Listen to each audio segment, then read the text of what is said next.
आता ऐका, आपल्या भक्ताचं लागलं. आता लोक योग्याचं होतं, आता कोणाचं लागलं? भक्ताचं लागलं. झने तारा देव शिव म्हणे, व्यर्थ व्यर्थ विचाराला अंतकरणात थारा देऊ नको. अरे नित्य सेवेला मी निदानी सेवक होय, ज्याने नित्य माझी सेवा केली, जीवनभर काय केली? सेवा केली. निदानी मी सेवक होय, शेवटच्या वेळेला मी त्याचा काय होतो? सेवक होतो. अनन्य चेता सततम योमाम स्मरती नित्यशः तस्याहं सुलभापार्थ नित्योत्तस्य योगिनः मानुपेत्ते पुनर्जन्म दुःखालयम शाश्वतम नाप्नवन्ते महात्मानः संसिद्धिं परमां गताः. ऐका आता, मौली जनावरे त्याचं वर्णन करतात. जे विषयाशी तिळांजली देऊनी प्रवृत्तीवरी निगड वावनी माते हृदयी सुनी भोगी ताती. जे विषयाशी तिळांजली देवनी, जन्मभर त्यांनी माझी काय केली? सेवा केली. आणि सेवा कशी केली? ऐका, विषयाशी तिळांजली. विषयाला काय दिली? तिळांजली. तिळांजली कधी देतात? लग्नाच्या दिवशी. माणसाचं लग्न असतं ना, त्या दिवशी तिळांजली देतात. बरोबर आहे ना? हा, मेल्यावर काही उचलता नाही का? उचलायच्या आधी 10 दिलं म्हणजे त्याचं सुतक बी नाही राहिलं. दिली तिळांजली कुळ नाम रूपाशी. तिळांजली कधी देतात? त्याचं काय नाही राहिलं? सुतक फेटल्यानंतर तो कार्यक्रम झाल्यावर मग ब्राह्मण म्हणतात तीळ आणि काय टाकायचं? पाणी टाकणं. त्याला काय म्हणतात? तिळांजली. विषय तर राहिलेच नाही, पण विषयाचं चिंतन येणं राहणं, या म्हणते विषयाला तिळांजली देणं. आपल्यात विषय नसतील पण विषयाचं काय? चिंतने. नाहीच विषय पण विषयाचं काय आपल्याजवळ? चिंतने. पण ज्या महात्म्यांनी विषय तर सोडले पण विषयाचं काय सोडलं? चिंतन सुद्धा सोडलं. तिळांजली सुद्धा काय नाही त्याचं, संपलं. विषयाशी तिळांजली देवनी प्रवृत्तीवरही निगड वावनी, प्रवृत्तीच्या पायात बेड्या घातल्या. आपली प्रवृत्ती काय करायला लागली? धाव घ्यायला लागली. हे करायचं, ते करायचं, ते करायचं, ते करायचं, तिथं काहीच नाही करायचं. आळशी येत होते, काहीच नाही करायचं. याचा अर्थ फक्त एक देव सोडून दुसरं काहीच नाही. त्याच्याकरता रात्रंदिवस करायचं. पण इकडे विषयाची, विषयाकडची प्रवृत्ती आहे, विषय मिळवण्याची जी धाव आहे, ती धाव खुंटल्या धावा चित्ती आम्ही रखुमाईचा प्रतीक. बरं, ते बंदच पडलं सगळं. ते काहीच गरज नाही निगळून. माते हृदय सुनी भोगीताती, आणि मला हृदयात साठवून माझा उपभोग घेत आहे. खुशाल त्या चिंतन करतात. उपभोग घेण्याचा अर्थ काय? चिंतन. आणि नुसतं चिंतन नाही, मला हृदयात साठवून. आपण त्याचं नाव घेतो आणि विषय हृदयात साठवलेले राहतात. आपल्या हृदयात कोण साठवलेले? विषय. आणि नाव घेणं पडिले पर्वत राहिला अनंत पलीकडे. ते देव मग कुठे राहतो? पलीकडे राहतो. मला हृदयामध्ये साठवून बघतात. परिभोगी तयारा नका भेटणे ना एक सुधाधिकार, ते तर चक्षुराधी रंका कवन पाडू परी भेटते आरा नका. मला भोगी तयारा नका. माझा उपभोग घेत असताना काय म्हणताय? भेटणे नाही, भोगी तयारा नका नाही.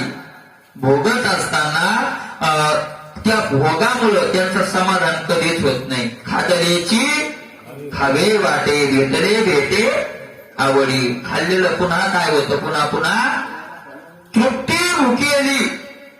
काय करू माय? तृप्तीलाच काय लागली?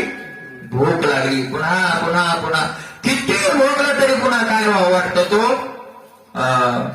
भोगावं वाटतं, समाधान नाही. आणि त्या भोगण्यापुढं भेटणे ना एक शुद्धाधिकार.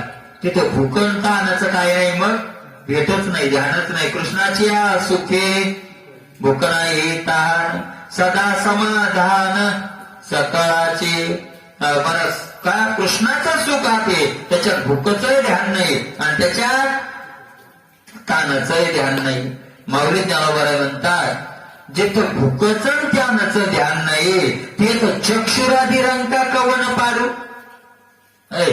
तिथं डोळ्याचे आणि कानाचे आणि यायच्या इच्छा तृप्त करायच्या ते रंग इंद्रिय याचा कोण विचार करायचे? तिथं काय योग्यता यायची?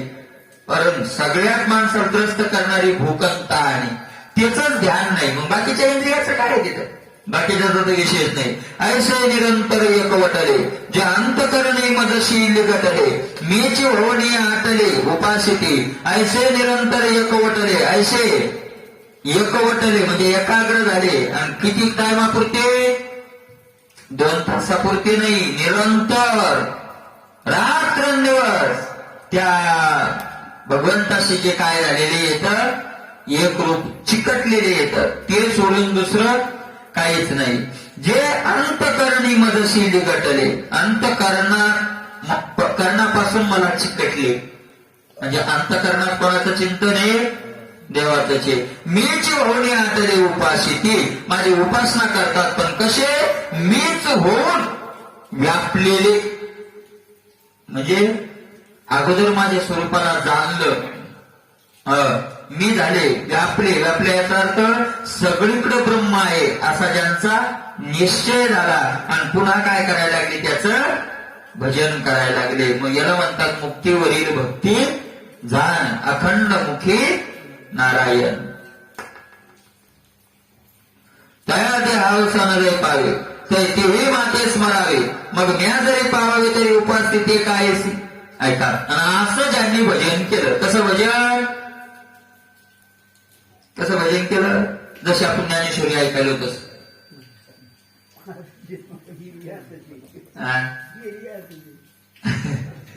झोपून भजन.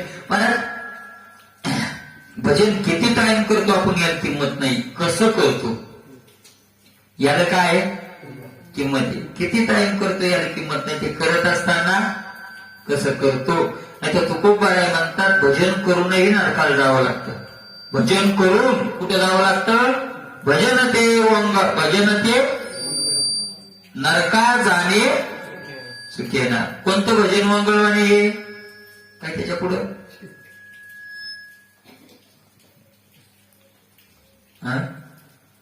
त्याच्यात मला शब्द आठवण ते, पण ज्याच्यात काम आहे, ज्याच्यात लोभ आहे, ज्याच्यात विकार येत आणि असं जे सगळे घेऊन केलेलं भजन म्हणजे कुठं नेतं माणसाला?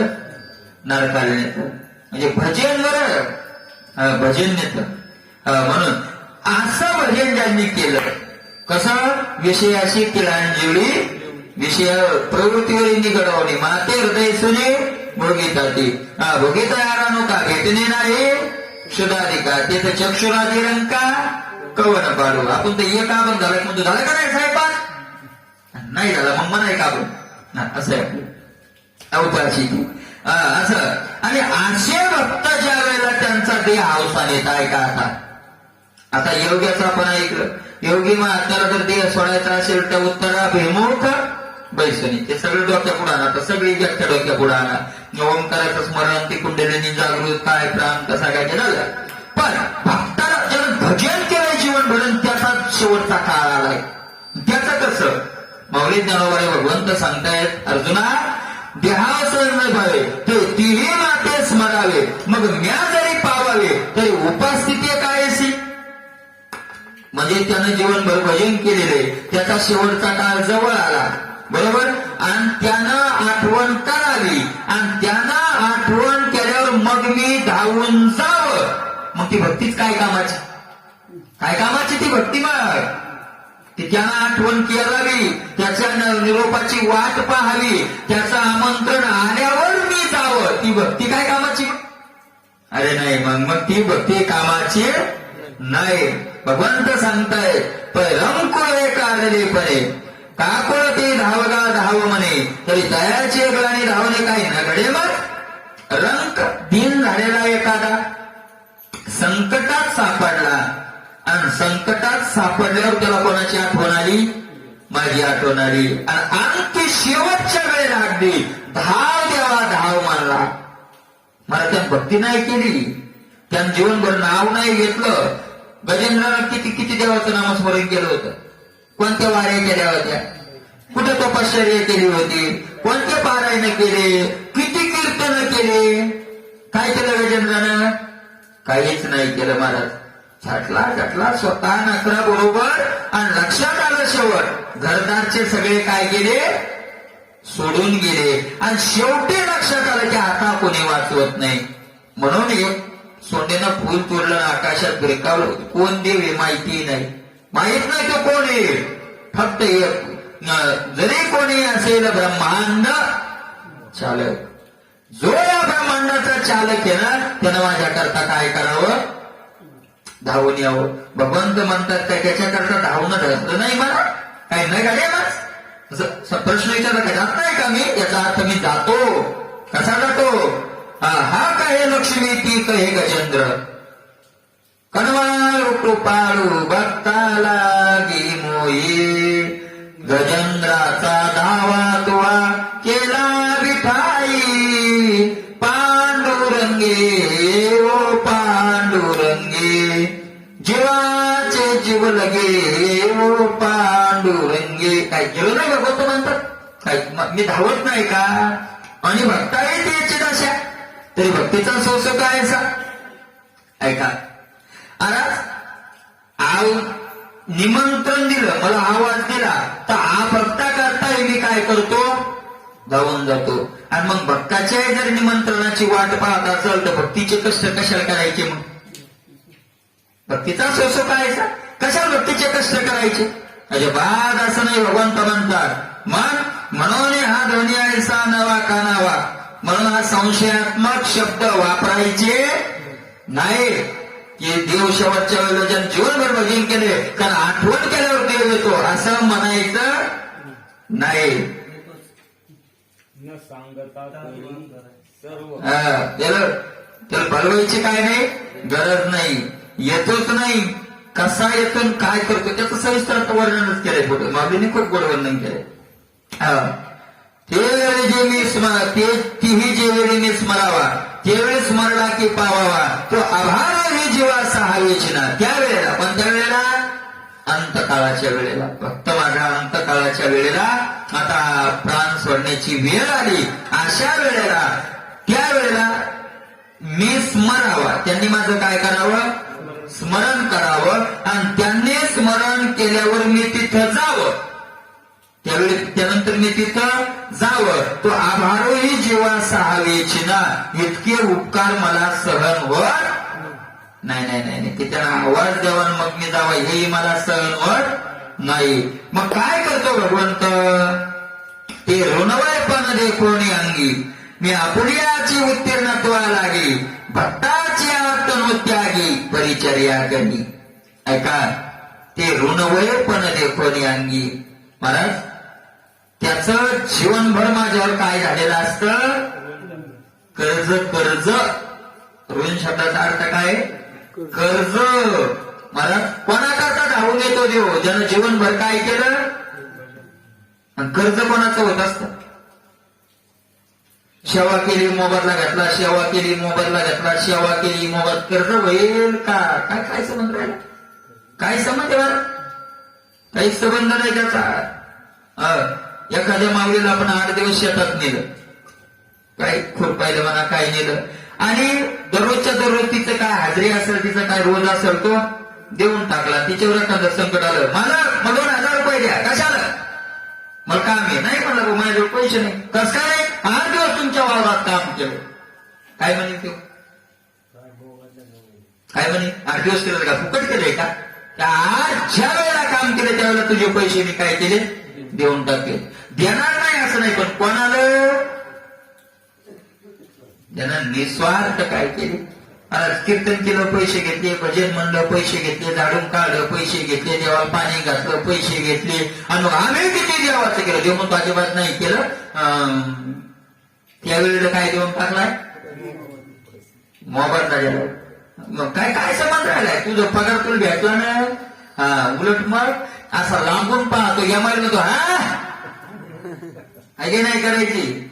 म्हणून राऊत बाबा ते मी म्हणतात, ज्यानं देवावर कर्ज न करता जीवनभर भजन केलं, कीर्तन केले, काही केलं, आणि देवावर काय केलं नाही, त्याचं कर्ज नाही केलं, त्यानं कोणतं मागे पुढे उभा राहे सावळ हे प्रमाण नाही पाठ करायचे त्यांनी सांगितलं. मारेती तोडेती फोडेती त्यांनी हे प्रमाण पाठ करून ठेवायचे की आपल्याला पुन्हा काय भेटणार आहे.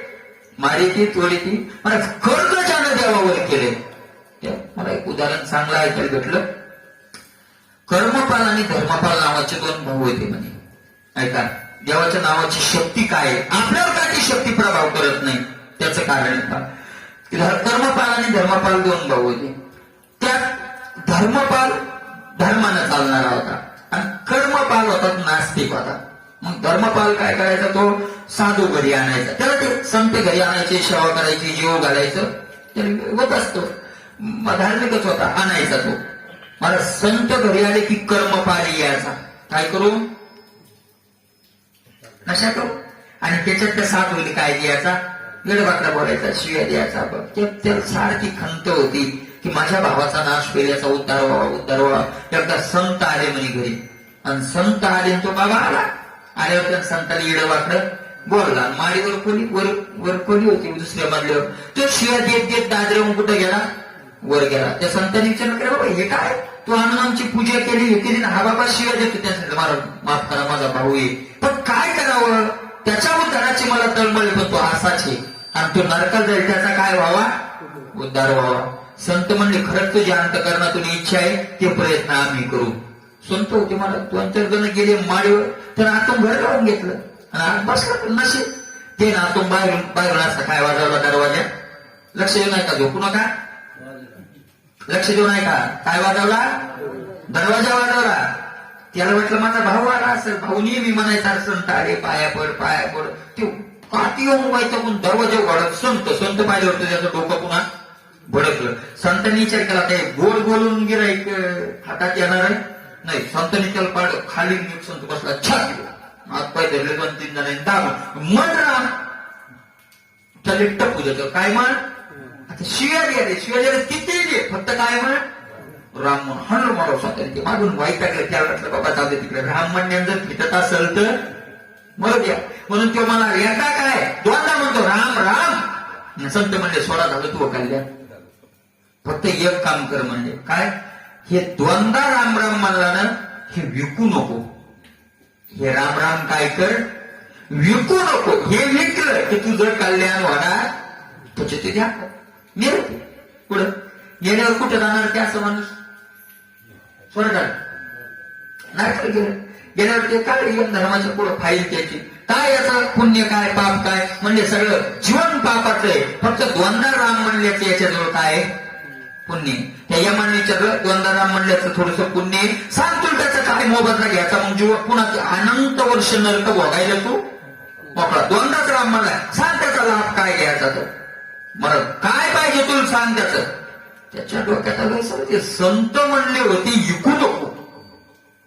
लक्षात येतं का, संत काय म्हणले होते, देवाचं नाव विकू नको, आपल्याला विकायचं नाही. तो म्हणला मला काय देतो म्हणल्यापेक्षा तुम्ही याचं काय देणार सांगा बरं.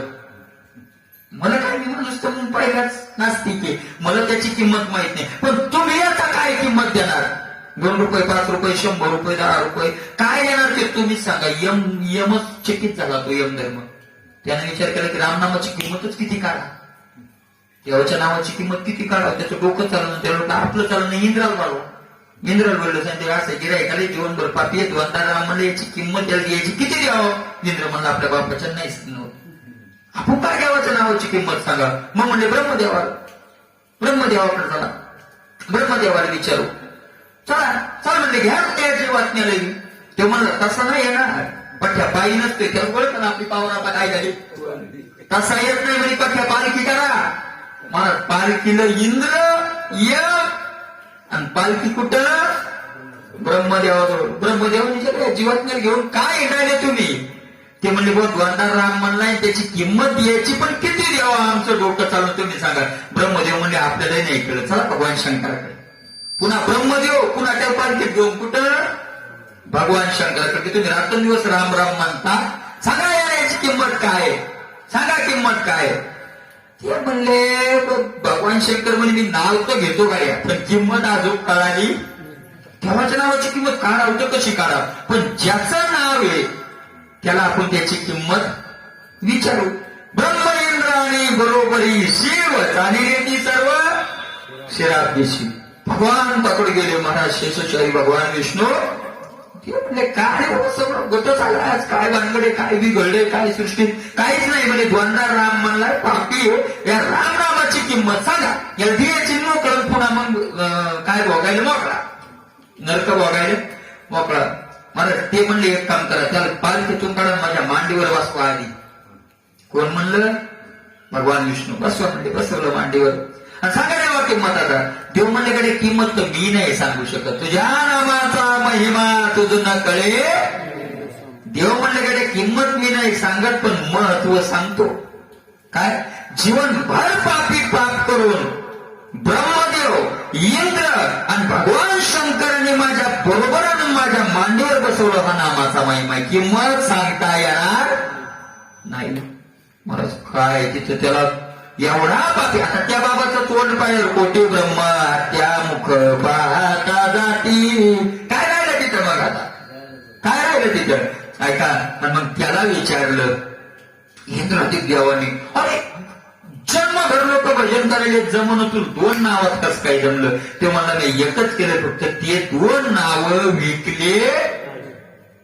2च होते 72 पण काय केले नाही? विकले नाही. आपल्याजवळ लाख होईल पण विक्री चालू आहे ना. तुमच्या मनात पैशाने चिकरी होती असं थोडंच. माया पोराचं चांगलं म्हणलं की गेलं, विकल्या चाललंय. एखाद्याचं देवानं त्याला चांगली जागा देव विकलं. आहे ना आपलं का खातं कोरं होतं मला, त्याचा उद्धार होतो ना, आपलं खातं कोरं होतं. लग्नाच्या एखाद्याला म्हणलं यांना भरपूर संपत्ती मिळो, गेलं, विक्रय चालू आहे. म्हणे पुण्य विकराते मातेचे गमन तुकोबराय म्हणतात. पुण्याचा काय करायचं नाही, कधी विक्रा करायचा नाही. असंच प्रमाण पुण्य विकराते, पुण्य कधी विकायचं नाही. म्हणून नाही विकलं तर काय होतं? ऋण होतं देवावर, भगवंतावर कर्ज होतं. आणि ज्यानं कर्ज देवावर करून ठेवलंय ते ऋणवयपण दे कोणी अंगी. म्हणून भगवंत म्हणतात मी शेवटी त्याच्याकरता धावून जातो, त्याच्यावर उपकार नाही करत. त्याच्यावर काय करत नाही? उपकार करत नाही. मग आपल्याच उत्तर नत्वा लागेल. त्या जन्मभर मला त्या कर्जातून उत्तीर्ण व्हायचा चान्स द्याला. मला भाजी बिना भाजीची भाकर खाल्ली पण देवाला भाजी नाही मागितली. झाडपाला खाल्ला. होईन तो भोग भोगी ना पुढा. जसा भोग आला तसा भोगी न घाली विठ्ठला भारत. अजे बाद नाही. देवांवर माग आणि आणून घरी गेलं, लाथा मारून काढून दिलं. जीवनभर नाही कर्ज फेडायची वेळ दिली, पण आता त्याचं काही चाललं नाही. हातपाय थकले, शेवटचा वेळ आला. आणि मग अशा वेळेला देव म्हणतो मी चान्स पाहतो की आपल्याला त्या कर्जातून उत्तीर्ण होण्याचा काय मिळालाय? चान्स मिळाला. मी आपुल्याची उत्तीर्णत्वा लागी भक्ताची तनुत्यागी. भक्ताचा ज्यावेळेला शरीराचा काय करतो त्याग करण्याची वेळ येते, काय करतो मी? परिचर्या करी. परिचर्या म्हणजे सेवा. त्या भक्ताची मी काय करतो? सेवा करतो. नथुराम बाबाची घाण हातावर भरून देणारी व्यक्ती कोण होती? कोण होतं महाराज? डॉक्टर चकित झाली, कोणीच त्या आयसीयू मध्ये नाही. आणि तिथून हातावर संडास भरून देणारा एक व्यक्ती येतो. देव सोडत कोण आहे महाराज? जन्मभर ऋण केलेलं कसल्याही पद्धतीने शेवटी काय करतो देव? फेडण्याचा प्रयत्न करतो. सेवा करतो महाराज. सेवा ऐका, जीवनभर जगाची सेवा केली, शेवटी जग उपयोगाला येणारच नाही. थोडा वेळ देवाची सेवा केली तर देव शेवटच्या वेळेला काय होतो? तू का म्हणे विठोदारा कोण कामाला येणार आहे महाराज? म्हणून देह काय करतो? मी त्याची सेवा करतो. देह वैकल्याचा वारा जने लागेल्या सुकुमारा. म्हणून आत्मबोधाची पांजिरा सोयी तयाते. देह वैकल्याचा वारा जने लागेल्या सकुमारा. माझा भक्त सकुमार आहे, कोमल आहे, नाजूक आहे. आणि अशा सकुमार असलेल्या भक्ताला देहाच्या विकलतेचा वारा लागल. कारण देहाची विकलता सोपं आहे महाराज. देह सोडायचा आहे आणि देह सोडत असताना त्या देहातून बाहेर निघत असताना वेदना होतात. कारण त्या देहावर आपलं मांडलेलं असतं. म्हणून देहाच्या विकलतेचा वारा याला लागल, म्हणून आत्मबोधात या पांजिरा सुयेतया ते आत्मबोधाच्या पिंजऱ्यात गार हवेत पिंजरा घालतो महाराज, त्याच्यावर पिंजऱ्यात ठेवतो त्याला. हवा कशाचा? आत्मबोध, आत्मज्ञान. मी देह नाही, देह आपला नाही, देह वस्त्र आहे, गळून पडायले, असे हे विचार जर शेवटला असतील ते कोण रडत? आणि असा आत्मबोधाचे त्याला पिंजऱ्यात ठेवतो. वरी आपल्या स्मरणाची वाईली हिवायशी करे सावली, ऐसे नित्य बुद्धी संचेले मी आणि तया ते. वरी आपल्या स्मरणाची वाईली हिवायशी करे सावली. आणि शेवटी मला तप्त होतं माणूस. देह सोडताना काय चटके बसत असतील का? गार लागत असत, चटके बसतात ना मला. पण शेवटच्या वेळेला त्याच्यावर गार अशी सावली धरतो. कशाची? स्मरणाची. शेवटच्या वेळेला ते माझं स्मरण करतो आणि तसं मी त्याला स्मरण करेल असं वेळ देतो. कारण देवाच्या हातात आहे महाराज, कोणी शेवटी काय स्मरण करायचंय तर त्याला काय मला त्या देहाचं आठवणच नाही. येऊ दिल्यावर पडलं काय आणि राहिलं काय? गार अशी सावली करतो. त्याचा नाश झाला एखाद्या नारदानी. ऐशने नित्य बुद्धी संचय मी आणि तया ते. आणि अशी नित्य बुद्धी म्हणजे मी नित्य आहे अशी बुद्धी मी त्याला देतो की मी देह नाही, मी काय आहे? नित्य आहे, मी न मरणार आहे. एनम जिन्नन दिशद्राणी नंद हरिभाव प्राणाचे नंकले दयन त्या पूर्ण शोचे येते मारुत अच्युत मला होय मकलो देश शोचे होते नित्य सर्वगत स्थान रचलोया सनातना. मी अनादी आहे, मी नित्य आहे, मी सिद्ध. असा त्याच्यावर काय सावली त्याला, तर तशी बुद्धी मी देतो. म्हणून देहांतीचे सांगकडे माझ्या कहीची न पडे, मी आपुलिया ते आपुलीकडे सुखेची आणि. म्हणून देहांतीचे सांगकडे माझी या कहीची नगडे. म्हणून देहांती, देहाच्या अंतीचं संकट, देह सोडत असतानाच संकट माझ्या कहीची नगडे. मला तिथं आवड निवड आहे त्याला कधीच घडणार नाही. कोणाला? माझ्या. माझ्या म्हणजे जे माझे आहेत त्याला. आणि मी ज्याला माझं म्हणलंय ते, याच्यात दोन प्रकार आहेत. देव माझा, माझा माझा, देव माझा मी देवाचा. हे नाही, त्यानं माझं म्हणावं. नाही तर कीर्तनामध्ये म्हणतो माझा पांडुरंग दयाळू आहे, हे माझा म्हणणं वरवरच आहे. हे माझं म्हणणं काय? अंतकरणातलं नाही, हे कसं आहे? वरवरच आहे. अंतकरणातून ज्यानं पांडुरंगाला माझं म्हणलं त्याला पांडुरंग माझा म्हणतोय. आणि मला देवांजल माझं म्हणलं मग त्याला सगळं माफी. साध्या एखाद्या आमदार मंत्र्यानं जर एखाद्याला माझं म्हणलं तर त्याला लाईट बिल नाही, त्याला मोटरचं बिल नाही, त्याला कोणता टॅक्स नाही. का? कारण सत्ताधीशानं काय म्हणलंय? माझं म्हणलंय. तसंच आहे, देवाने एकदा माझं म्हणलं की मग त्याला भजनही करायचं काम नाही, त्याला मा शिकलं तरी चालतं. लक्षात येतं का? तुका म्हणे त्याचे व्हावे देव तुमच्या त्या मरणी मरे. बरोबर आहे का नाही? मग निंदे ते येते बंदी केली. अजागळे विरळे तारेली कोणतीनी दयाची पुराणी. हे निंदे लोक, पण देवान माझं म्हणलं मग पुराणानं त्यांना काय करून टाकलं? वंद्य करून टाकलं. माझ्या भक्ताला कधी देहाचं संकट पडणार कधीच नाही. मी आपुलिया ते आपुलीकडे सुखेची आणि मी माझ्याकडं सुखानं घेऊन येतो. पण कोणाला? माझ्याला. माझे जे येतं त्यांना मी सुखानं आणतो आणि माझे जे नाहीत ते मग दुःखानं आणतो. मग तप्तभूमी अंग अशी खटकधारा छेदिती सर्वांग तप्तभूमी अंग लोळविती. मग त्याच्याकरता नरक ठेवलेले आहेत महाराज. हाणत मारत आपल्या नेत्यांना लय गोडी नेतात काय? बोला सांभाळून असे नेतात काय? कशाचे सांभाळून मला नुसती हानीतच नेते. वडाळ सांपडे जायचा मग कशाच तिथं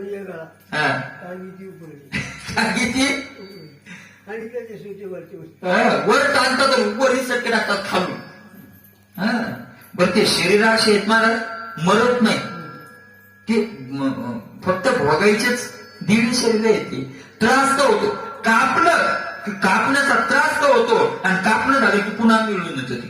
डिजिटल. किती वेळ हाना, किती मारा, जाळलं, हजारो वर्ष आर्मीत फेकलं तरी ते शरीर जळत नाही, आणि वेदनात जीवात मिळालं. अरे अरे अरे अरे अरे, कशाचा नडकन, कशाचा स्वर्गन, कशाचं काय म्हणणारे लयच तू म्हणत होता ना कशाचा. यमधर्म पुषेत ह्यादोषी अशी कारिकेशवासी चुकले ती. का चुकले? तुम्हाला डोळे नव्हते गेले गेले साहेब. इकडे साहेब म्हणायची सवय ना आपल्याला.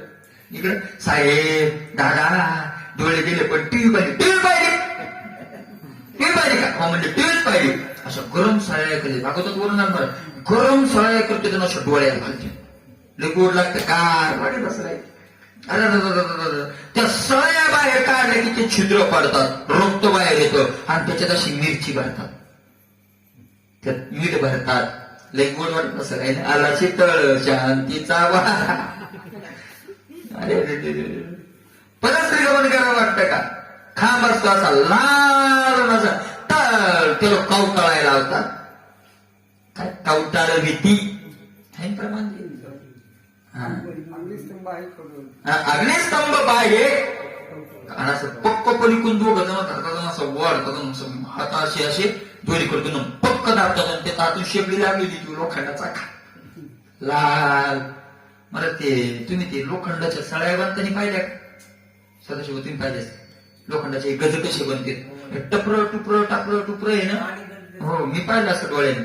ते पाणी असं नेऊन टाकतात, आळंदी स्थित त्याची कंपनीचे, ते नेऊन टाकतात, आणि मला जेवढे उष्णता असते इकडून ते टाकले मोठाले नेऊन लोखंड, ते एवढे जाड लोखंड सगळं असं नेऊन टाकलं, तुकडे टाकले का की तिकडं एक असं लंबा हौद राहतो, म्हणजे नाला राहतो, आणि त्या नाल्यानं ते पाणी वाहतं. कोणतं पाणी? नुसतं लाल दिसतं ते, आणि त्याच्या पुढे मग असे साचे असतात. बरोबर ते पाणी असं साच्यातून गेले की त्या आकाराचे गज पुढं म्हणजे पाणी जातं, आणि पुढे एकदम थंड असतं. बरोबर ते गज तयार होत जातात. ते तसा मला हौद असतो बनवलेला लोखंडाचा तो याचा, आणि उचलून त्याच्यात फेकतात. त्याचे नाही ते आहे म्हणून त्याचे हे कशा करताय? कोणाचे व्हायचं? त्याचे व्हायचं. प्रमाणे त्याचे व्हा, असं प्रमाणे कोणतं तरी त्याचे व्हा. तुका म्हणे त्याचे व्हारे. देव तुमच्या त्याचे व्हारे. तुम्ही काय करा? त्याचे व्हा. माझ्याकडे सुखाना तो पालखीत बसून माझ्या येत ना ते. त्याला कस काय दुःख महाराज? त्यांना कस काय दुःख होईल? मी काय काय काय चिंता आहे का? त्याला काय चिंता खाल्लं तरी त्याला काय चिंता आहे? त्याला आपल्याकडे मी काय आणतो? सुखानं आणतो महाराज. आपुलीकडे सुखेची आणि पुन्हा सुखानं आणतो, पुन्हा कोणाकडे आणतो? आपल्याकडे आणतो. आपल्याकडं तुकोबराच्या शेवटच्या वेळेला काय प्रमाण आहेत महाराज? काय म्हणे? मज येतील न्यावया अंगे आपोलिया. आई बाप विश्वनाथ बाबा तरी काय म्हणले? पडशी बांधून ठेवली. अरे अनुभवात नाही ना आपल्याला दोघायचा आहे अनुभव आहे. त्याचे मेले त्याचा अनुभव आहे, आणि त्याच्या विरोधात ते मेले ते पुराणच नाही, व ते ऐकून नाही, पाहिलंय आपण असे. त्याचंही मरण पाहिलं आणि याचंही पाहिलंय. हो मग पण काहून आपल्याला संतांसारखं मरा वाटत नाही? त्याचे एक मरणाची कार्य, मग ती आपल्याला आठवण येईल, पण कधी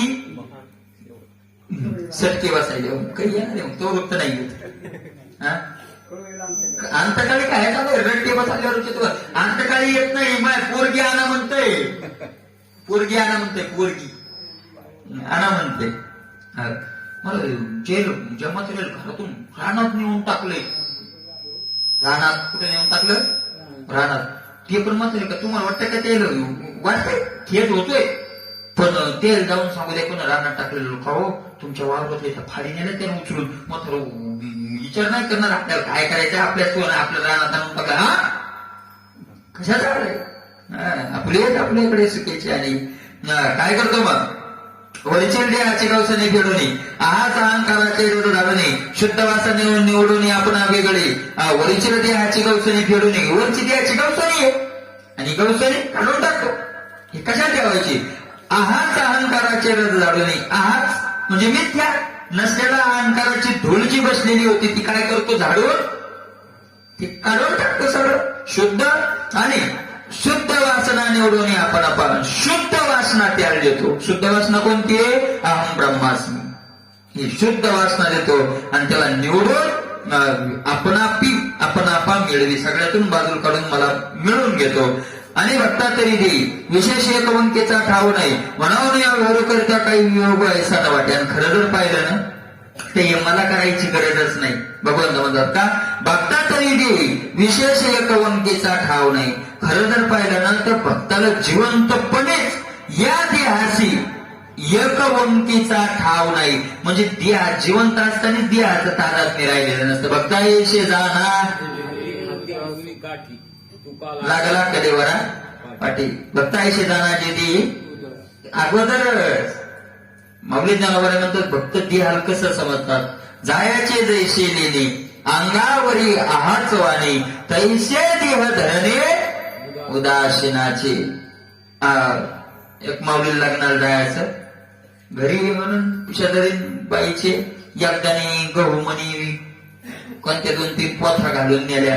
मग घालून नेल्यावर सुंदर अंगावरती आता बाया लग्नात गेले की काय पाहत कोण कोण दागिने अंगावर कोणी काय काय कसे आहे का तसे आहे का ती सांगू लागली पण मनात म्हणू लागली काय हे दुसऱ्याची ही घरी गेली की नेऊन द्यायचे. तसं फक्त देहाकडं पाहत असताना अरे जरी लोक म्हणजे काय बाबा सुधारला काय मस्त आहे काय पण ते माहितीये जायचे जैसे लेणे हे लेणं काय आपलं नाही हे हा पाचाचा आणि शेके ज्याचा त्याला त्याचा त्याला देणंच भाग येईल. मोकळ्या मनात दिला तरी देणं येत नाही तर मग हिसकून मी घेतले जाणारे काय असं नाही की मी डेअरिंग करीन माझ्याकडे लय मोठे दादा आहेत ते दादा उचलायला कामी येतील तो दुसऱ्या नाही काय नाही ते दादा काय करतील मग तिथं नाही कामी येत कोणी. एकवंकेचा ठाव नाही ते पहिलीच आसक्ती नाही तादात्म्य नाही द्यायचं. म्हणून या वियोग करता काही वियोग यायचं ना वाटे. म्हणून याचा त्याग करताना त्यांना त्याचा काय वाटत नाही वियोग व्हायला आपल्यापासून वियोग काय वाटत नाही कारण जन्मभर त्यांनी त्याचा काय आपलं समजलेलंच नाही. अरे आपल्या घरात एखाद्याने वस्तू ठेवलेली आपल्याला माहितीये मागायला आला तर आपण रडतो का देता रडत नाही का? आपल्याला माहिती त्याची घेऊन जाणारच आहे. असं देवाला समजल्यावर काय शेवटी मग आपल्याला का रडावं लागतं मरताना माहितीये का? मरण्याची तयारी नाही आपली. मरण्याची काय नाही तयारी नाही. तयारी केली आणि ती तयारी एका दिवसात होत नाही. जन्मभर करावं लागते. जन्मभर तयारी करावं लागते.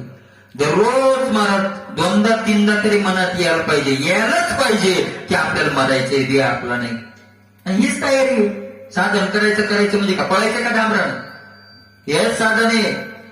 काय आपल्याला जायचं एक दिवस काय आपलं जायचं एक दिवस म्हणत अनुभव घेऊन पहा असं आपोआपच मनात विचार येत राहतील की नक्की काही काळाला असं आपोआप वाटायला लागेल की मी पाहू नाही इथला. मग विचार करायची गरज नाही. त्याचा मग आपोआप काय वाटायला लागल असं वाटतं. ज्यावेळेस 10 माणसं बसतात चालल्या गप्पात असेल अचानकच एका दिवशी मनात येतं हे काय नाही खरं सोडून जायचं एक दिवस आपल्याला. जसं पाहुण्याला जसं ध्यान येतं की आपल्याला घरी फक्त त्याच्या अगोदर थोडी प्रॅक्टिस करावं लागते. आपल्याला तो मोड म्हणलेलं सहन होत नाही. हो प्रॅक्टिस कशाची आधी मग मी तर अनुभव घेतला मला कोणी म्हणलं मी म्हणलं असं एका दिवस म्हणलं त्याला नाही म्हणलं काही काय बाबा आता आपले थोडे दिवस राहिले मरायचे आपल्याला थोड्या दिवसात असं पुढच्या माणसाला म्हणलं नको महाराज तसं नका म्हणू असं आप शकुनी काहून बोलता जे शकुनी आहे त्याला माणसं काय म्हणते तर आप शकुनी मराठी आप शकुनी आहे मरण ये मृत्यू लोकेचे उलटच आहे महाराज सगळं. जायच्या आयुष्य दाखवते वय बळ प्रज्ञा जिरोनी जाय दयाचे वंदी ती पाय वडील म्हणे काय उलटच आहे ना सगळे. अगं सगळे अर्थ तू इथं अवचटे जन्माला अचानक जन्माला बाबा तू या काही इथं येण्याच्या लायकीचा हालो अवचटे शब्द घालता. अवचटे म्हणजे अचानक गर्दी ना आला बाबा इथं तर मग जर घडून व्हायला निघ, आलायस तर तिथून काय कर, व्हायला नाही. व्हायला निघ, वय बाजूला. काय नाही महाराज, काहीच नाही. मनात फक्त तयारी, ही मरणाची काय आहे? अरे तुकोबराय म्हणतात, कोण दम आहे ऐसा याचे पोटी, येईल शेवटी कोण काम कोण कामा. कोणावर विश्वास ठेवून राहिले माणूस? काही घरी की भोगी निश्चित. ही चिंती केली, कोणावर विश्वास ठेवलाय? काही फायदा नाही. कोणावर विश्वास ठेवायचा? या बाबतीत कोणावर विश्वास ठेवायचा? आपला आपल्यावर उद्धार करायचा ना, आपलं आपल्याला मुक्त व्हायचंय. कोणाचा काही सबंध नाही, अजिबात घेणं देणं नाही. कोणी नाव ठेवले तेवढे, कोणी म्हणलं हे काही कमी नाही, काही कमी नाही. कोणी म्हणलं लय कामाचं हे, बरं आहे लय कामाचं हे, तर लय कामाचं हे कामी नाही म्हणलं तरी काय हे अडचण नाही. म्हणून भक्तांनी असं वागल्यामुळे त्यांना शरीराचा त्याग करायला काय वाटत नाही, काही दुःख वाटत नाही महाराज. ना तरी ती हांतीची मी यावे, मग आपण ते याते न्यावे, हे नाही स्वभावाचे आधीची मज मिळाली, किंवा त्यांच्या देहाचा त्याग करण्याच्या वेळेला मी यावं आणि मी येऊन त्यांना घेऊन जावं असं नाही. खरं असं देह टाकायच्या अगोदरच ते मला प्राप्त झालेली आहे. मग गोविंद ते काय? भेद नाही देवा तया. गोविंद गोविंद म्हणा लागलिया छंद, मग गोविंद ते काया गोविंद. त्याचा शरीरच काय होऊन जात, नामधारकाचा देहच ब्रह्मरूप होतो. त्याचा देहच काय होतो, नामधारकाचं शरीरच. जयाची भजनी देवा ते शरीर नाही, शरीरच ब्रह्म होत. तो शरीराची ब्रह्म होय अनुभवितो, शरीराची तैसे मन इथं मुद्द जे ते अहम भावाने हे आहे. म्हणून शरीराची ब्रह्म होय अनुभवितो. ऐसे जे ध्यान ती मग मी आल्यावर मी त्यांना माझ्यात घ्यावं, हे काय नाही भगवंत म्हणतात, हे वरच आहे. हे नाही स्वभावाच्या आधीची मज मिळाले, ते शरीर टाकायच्या अगोदरच मला काय झाले, मरण आईलीच कडे जे मज मिळवणे गेले पुढे ते मरणे आणि की कडे गटूजे वेळी फुटे ते तिचे आकाश लागे नीट वाटे लागे तरी गगना भेटे गेले मी चुके. असं आहे का ते? असं नाही महाराज, हेच ते अगोदरच मला येरी शरीराची असलेली असते पण हे सावली. शरीर आरोपी पाण्यात जे त्यांचं आस्ते पण होतं, हे प्रतिबिंब होत. सावली म्हणजे प्रतिबिंब होत, काही संबंध नव्हता. मला प्रतिबिंब दिसलं काय नाही दिसलं काय, आपण काय रडतो का? प्रतिबिंब नाही दिसलं तरी बिंबात फरक पडत नाही, काही फरक नाही. वारसोनी चंद्रिका कधी चंद्रीची आहे, प्रतिबिंब नाही दिसलं म्हणून त्यात फरक पडणार आहे, काही फरक पडणार नाही. ऐसे जे नित्ययुक्त तयासी सुलभमयी सतत म्हणून देहांती निश्चित मीची होती. ऐसे जे नित्ययुक्त, असे जे नित्ययुक्त म्हणजे मद्रूप झालेले आहेत, मत स्वरूप झालेले आहेत, असे जे आहेत तयाशी सुलभ मी सतत, त्याच्याकरता सतत मी सोपा आहे. सोपा आहे म्हणजे कठीण आणि सोपा. सोपा शब्दाचा अर्थ जवळी, असा लगेच त्याला काय आटापिटा करायची काय नाही, काही गरज नाही. म्हणून ते अंती निश्चित मीची होते, म्हणून ते अशा अंती ते काय होऊन जातात, मग स्वरूप होऊन जातात. मग ते त्या शरीराला प्राप्त होत नाही. कोणतं शरीर? त्या शरीराचं तोंड भरून माऊलीनं आता वर्णन केलंय. शरीराचं लय गोड वर्णन केलं, खूपच सुंदर वर्णन माऊली ज्ञानोबा यांनी केलंय. ऐकायचं आज का उद्या ऐकायचं? झोपा येते तुम्हाला म्हणून. म्हणजे शरीराचं वर्णन चांगलंय म्हणून शरीराचं आपल्या जवळच आहे, आणि आपलं शरीर हे नाही, आणि आपल्याचं वर्णन आपण नाही ऐकायचं तर कोण ऐकायचं? मग शरीर कोणाचं आहे? आपलं आहे, आपलं शरीर आहे ना. मग आपल्या शरीराचं वर्णन जर आपण तोंड भरून नाही करायचं आणि तोंड भरून नाही ऐकायचं का दुसऱ्या लोकांनी ऐकायचं का? म्हणून ध्यान देऊ नका.